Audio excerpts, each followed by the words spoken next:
Mesdames et messieurs, bien le bonjour. Puisque tout le monde s'en fout, puisque personne n'écoute et que nous sommes si nombreux à être égoïstes, alors qu'ai-je à perdre? Je vous le demande. Je me présente, je suis Barnabé et je viens de Théorie. La Théorie est un pays situé entre l'utopie et l'idéalisie, non loin de la mer Caspier et du mont à l'échelle, à Barreau. Bon, comme en théorie, tout est mieux, je suis né là-bas.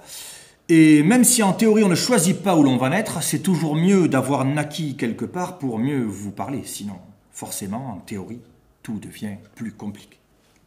Janvier, en fait, ce sera mieux. J'imagine que vous n'avez pas tout votre temps, et comme moi, de mon côté, j'ai pas tout le mien, on devrait pouvoir s'entendre à ce que je sois concis, liabule. Je voudrais aujourd'hui rendre un hommage appuyé à tous les cons. Je souhaiterais les remercier de l'être autant et si souvent, et surtout d'enrichir à ce point les longues discussions de ceux qui le sont moins. Sans les cons, nous aurions moins de choses à dire, moins de débats, moins d'invectives, moins de rires, moins de guerre, mais aussi plus de civilité, moins d'égoïsme, plus d'entente et de bien-être. Donc, grands, jeunes, petits, vieux, hommes ou femmes, quel que soit le con que vous soyez, ces quelques mots sont érudition. Il me faudra du temps, c'est à n'en pas douter, pour que mûrisse en moi un parfum d'allégeance, pour que s'apaise enfin cette incompréhension et que le temps efface, avec autant de force qu'il lui en a fallu pour me martyriser, toute la bassesse humaine qu'il a gravée, non sans peine, au front de ses irréfléchis. Car c'est dans l'âme humaine, ou bien mieux qu'en enfer, que le diable survit et y trouve son aise. C'est ici qu'il s'accouple, c'est là qu'il sodomise et qu'il encule à souhait. Toutes sortes de braves gens qui, et Dieu le leur pardonne, ce sera bien le seul, se sont vus inverser peu avant leur naissance, on ne sait guère comment, la place de l'anus est celle du cerveau. Par le plus grand hasard, ces nombreux personnages ont des pensées merdiques et des anus savants. Ils aiment à bêler mieux qu'un mouton lui-même, à qui veut bien l'entendre, encore faut-il parler l'anus, qu'ils sont fort incompris et bien souvent raillés, par tant d'autres imbéciles et autres goguenards, alors qu'ils ont en eux l'érudition parfaite.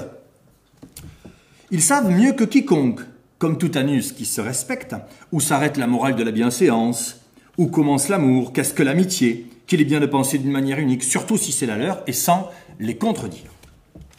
Les prés se font nombreux, les moutons prolifèrent.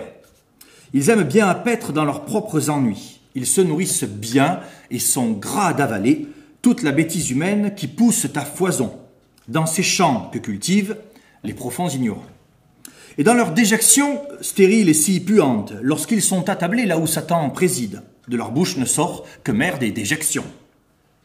Mais nous, petites gens, qui pensons par nous-mêmes, octroyons des excuses à ces obscurantistes, car ne l'oublions pas, il est fort difficile, alors que le cerveau est pris comme une assise et se voit comprimé par tout le poids du corps, de pouvoir réfléchir et bien utiliser toutes les capacités de sa matière grise.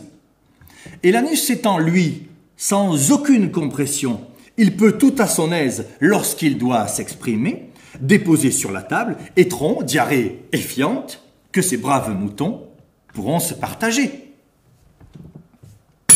Terrien, terrienne, il ne sert donc à rien de tergiverser, puisqu'à longtemps se taire, on en finit par se terrer, de peur qu'on nous entende. En se tairant de trop, on finit parfois dans la merde. Et il apparaît évident qu'à ce moment-là, empêtré dans la fiente, il est préférable de la remuer pour mieux s'en dépêtrer. Mesdames et messieurs, bonsoir.